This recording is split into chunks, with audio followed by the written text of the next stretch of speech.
Untethered Entrepreneur? Yeah, so I sort of came up with the name. It was inspired by a book that you and I both love called the Untethered Soul.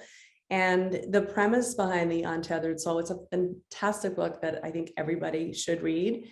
But the premise is that, it's about surrender. Like you and I, it took us 13.6 billion years to get to this moment in time. So, you can't control anything. Like it's a perfect moment. Like we're meant to be here, energetically, we're meant to be here at this moment, nowhere else. And that, you get in a car and you're upset because somebody's driving 10 miles below the speed limit and you're in a rush. Like you start to be aware of those moments. And in the scheme of, the cosmos and the universe, you realize just how ridiculous and insignificant that is.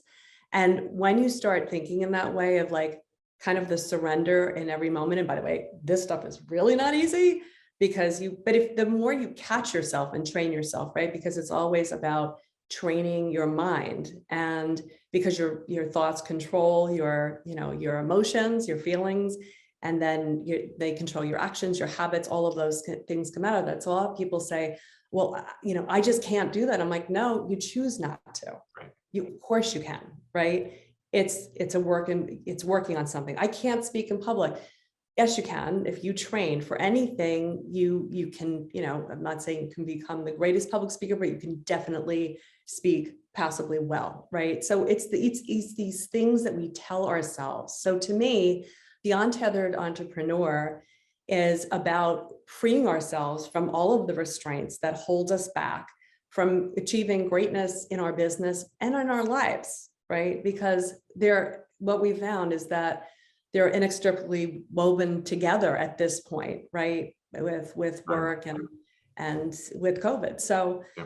I really want to explore, these topics further. And it's not, it's a little woo-woo, but I mean, it's not really, because there are certain universal laws that, I would like people to become aware of, because I worked in a really tough, male dominated, like profit at any, cost, like mentality, which went against some of the, my feminine nature, I think. And I think for a long time, I sort of lived that way. And then I was like, you know what?